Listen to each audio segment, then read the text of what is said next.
c'est Nikola Tesla. Donc aujourd'hui une vidéo sur un sujet qui préoccupe beaucoup de monde au niveau de la voiture électrique et de la Tesla notamment. J'ai beaucoup de monde qui me dit mais comment tu fais pour recharger ta voiture? Est-ce que tu as installé une borne? Est-ce qu'il faut que tu ailles sur une borne extérieure, etc. Enfin en gros comment il faut que tu fasses. Donc en fait je vais vous expliquer un peu le déroulement, le cheminement qui m'a amené à ce que j'ai aujourd'hui par rapport à où j'étais au départ.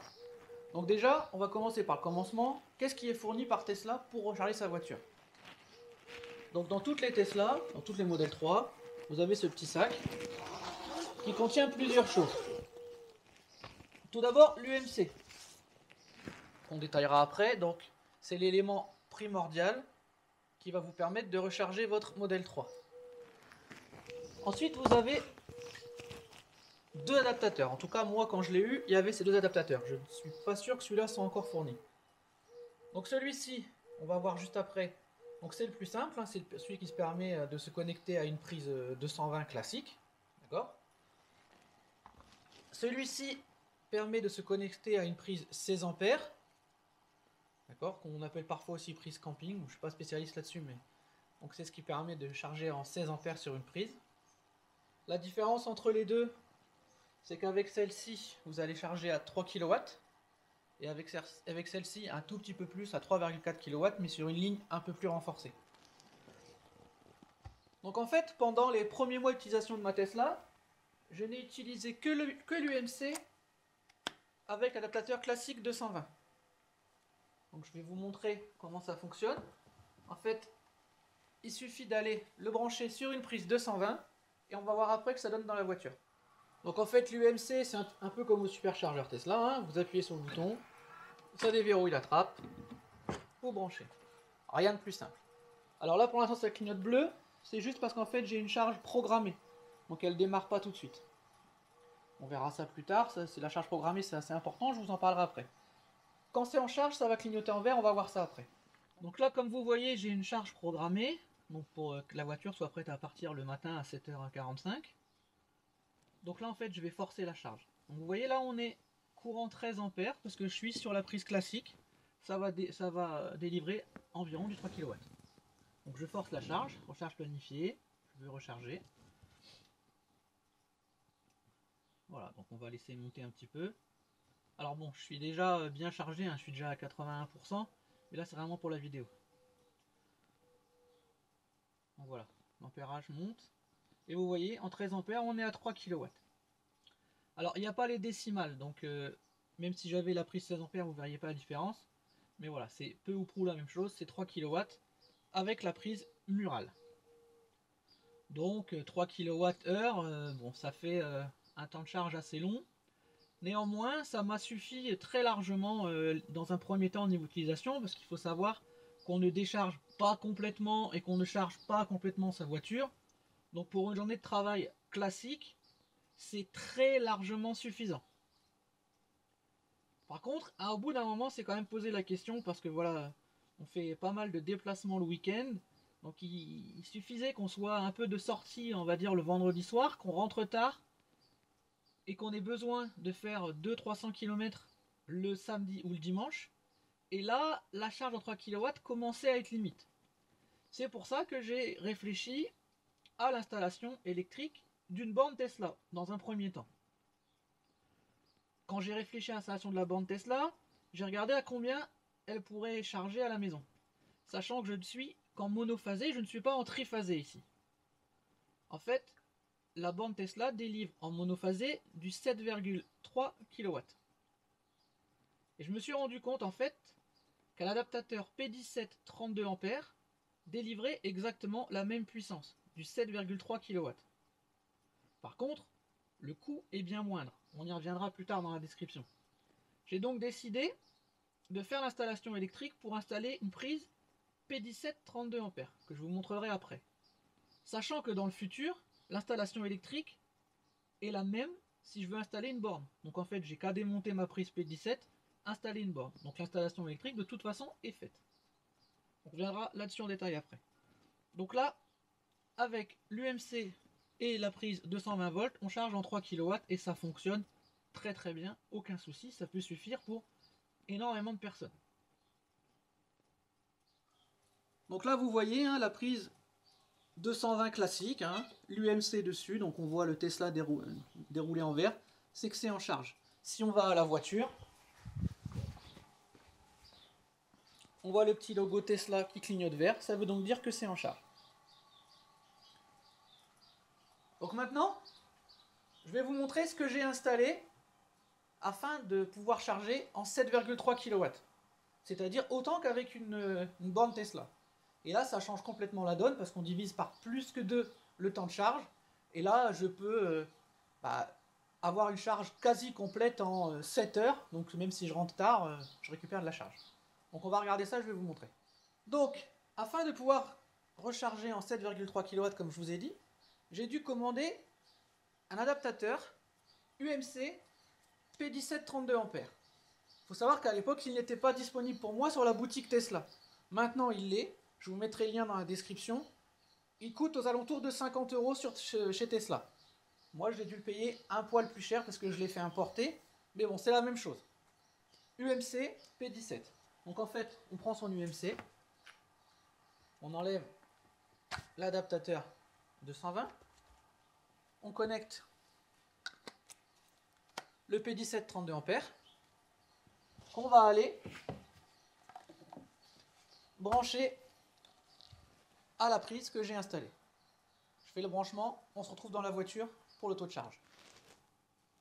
Donc là voilà, on est sur l'UMC. Vous voyez que la limite vient de passer à 32 A. Je lance la charge. Donc il faut laisser le temps que tout se lance, hein, tout chauffe. Donc on voit ici l'ampérage qui commence à monter.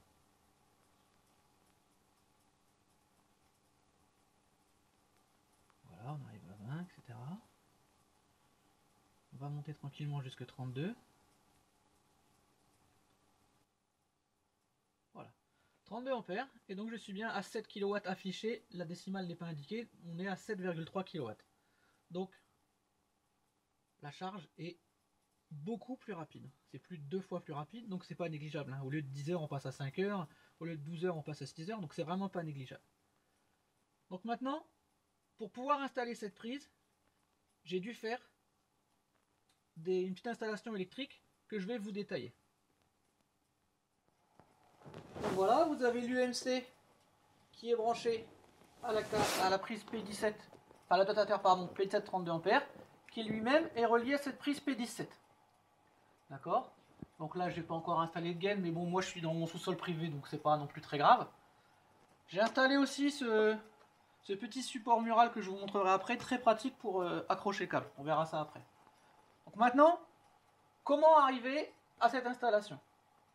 Donc on va repartir du panneau électrique et je vous explique ça. Donc voilà, le but était de tirer une ligne vraiment dédiée pour cette prise P17 32 A. Donc pour ça, je vous montrerai dans la description ou même en lien, vous pourrez regarder ici, je vous ai mis un tableau avec, en fonction de la distance de câble que vous avez à tirer, la section de câble qu'il faut choisir. Sachant que moi j'avais moins de 20 mètres, j'ai pris du 6 carré. Vous verrez qu'en fonction de la distance, eh ben, il faut prendre plus ou moins gros. 6 carré c'est quand même le minimum, là c'est vraiment parce que moi c'est pas très loin. Vous pouvez mettre du 10 carré si vous voulez être sûr.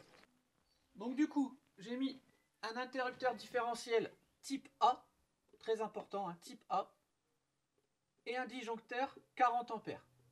Sachant que la prise tire du 32 A, il y a une petite marge, ça évite la surchauffe. Donc j'ai testé, j'ai mis un petit appareil pour tester la chaleur, s'il n'y a pas de souci, ça ne chauffe pas. Donc en fait, voilà, je vous passe, j'ai tiré mon câble en 3 x 6 carré jusqu'à ma prise. Et par contre, arrivé là-bas, on va regarder ce qu'il faut installer. Voilà, j'ai mon fil qui revient du tableau ici. Et là, donc, la fameuse prise. Donc on tire délicatement parce que les contacts, ça n'aime pas trop ça. La fameuse prise P17 32 A dans laquelle on vient insérer l'adaptateur avec l'UMC. Et voilà, c'est parti, tout fonctionne. Donc comme je vous ai dit, j'ai acheté ce petit support pour attacher le câble. Je vais vous montrer. On prend son câble, on roule. En suivant la courbure naturelle, en fait on sent que le câble prend une courbure quand on le roule. D'accord? vient l'attacher. Et voilà, on file comme au superchargeur. Et voilà, c'est réglé, ça bouge plus.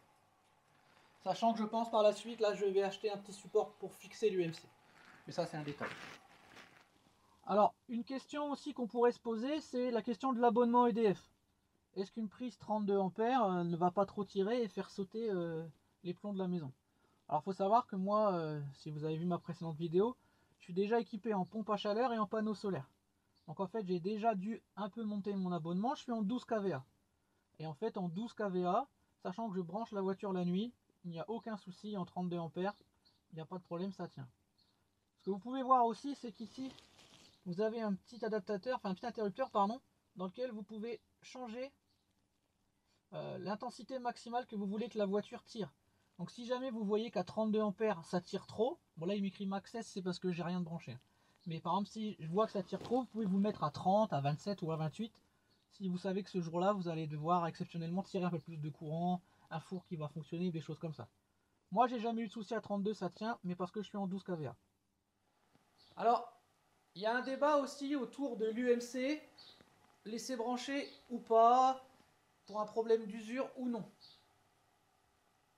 En fait, après avoir discuté avec pas mal de personnes, notamment des électriciens ou des électroniciens, ils m'expliquent qu'en fait souvent les pannes électroniques, les pannes électriques sont dues aux appareils qu'on branche et on débranche régulièrement, qu'on branche et on débranche. C'est au moment du branchement ou du débranchement qu'il là il peut y avoir des soucis. Il faut savoir qu'en fait moi mon UMC, pour mon utilisation personnelle, toujours chaque cas peut être différent, mais je pense représenter une énorme majorité de personnes, en fait il reste en permanence branché à ma prise P1732 ampères. Donc il n'y a pas de risque entre guillemets de brancher, débrancher, brancher, débrancher. Donc je ne suis pas trop inquiet quant à une usure prématurée de mon UMC. En plus, il y a un autre débat actuellement dont Didier de Choucroute Garage a parlé récemment, c'est par rapport à la normalité, aux normes, au niveau des bornes Tesla, puisque le câble est fixe. Jusqu'à maintenant, en fait, ce n'est pas aux normes françaises, normes européennes, le câble fixe, notamment les normes françaises. C'est pour ça que pour l'instant, la borne Tesla n'est plus disponible sur le store Tesla. Apparemment, Didier nous a expliqué que ça allait changer très rapidement et que nous pourrons de nouveau installer des bornes en toute légalité avec le câble fixe à la borne. Moi du coup je n'ai pas de souci parce qu'il n'est pas fixe, on peut le débrancher. L'UMC, en fait je ne le débranche que lorsque je pars en vacances pendant une longue période et que je sais que je vais devoir me brancher au domicile que j'ai loué ou des choses comme ça. Sinon il faut savoir aussi qu'avec la Tesla, j'ai oublié de vous en parler tout à l'heure, mais je l'ai aussi me fourni un câble T2T2 qui fonctionne sur la très grande majorité des bornes de recharge domestiques classiques, autres que les superchargeurs. Bornes de supermarché ou autres par exemple. Donc en fait moi ce câble là il est toujours dans ma voiture. Dans le sous-coffre qui est immense comme vous le savez. Donc en fait mon UMC, on va dire 95% de l'année reste branché. Voilà.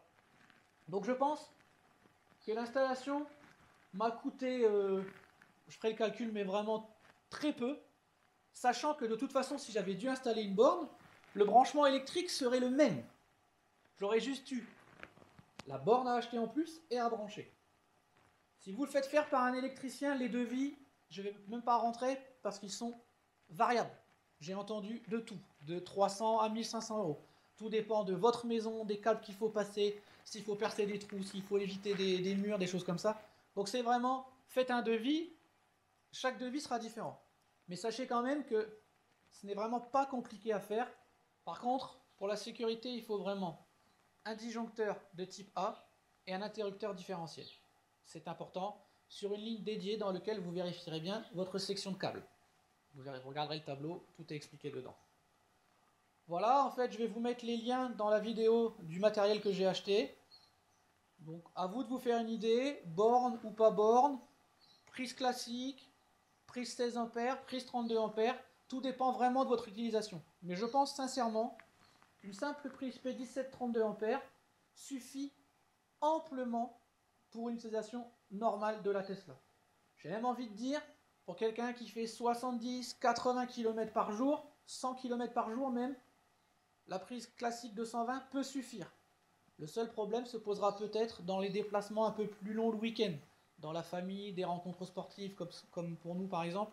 Là, on va être un peu plus juste. Et dans ce cas-là, une P7 32 A fait amplement l'affaire. Ensuite, la borne Tesla a aussi ses avantages.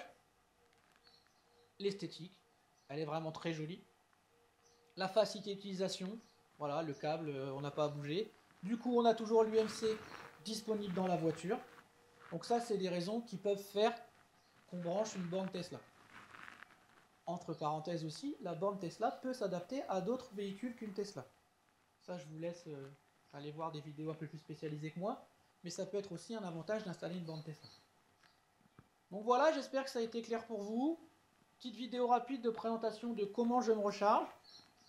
Voilà, j'espère que la vidéo vous a plu. Et à bientôt sur la chaîne Nikola Tesla.